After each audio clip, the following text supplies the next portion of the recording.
The Notifications tab allows you to configure the different kinds of notifications that you can use with your messaging service.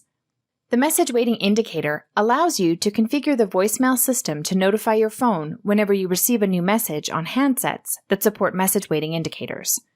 Depending on your phone, the notification will either flash a light on your handset, display a notification icon on the screen, and/or signal a message with a sound or vibration.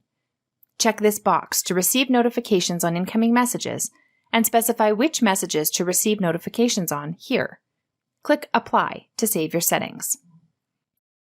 In the Email section, select this box if you'd like to receive email notifications of incoming calls to a specified email address. Please note, this is only a notification that a message has been received. This is not a copy of the actual message. Once the box is checked, specify which messages you'd like to receive notifications on to the stored email.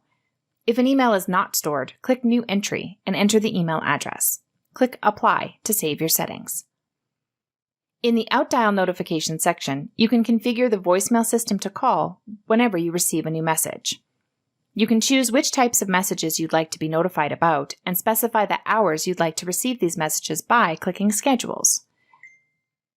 Check this box to enable and enter the phone number here. Check the boxes of the messages you'd like to be notified of here. Click Apply to save your settings.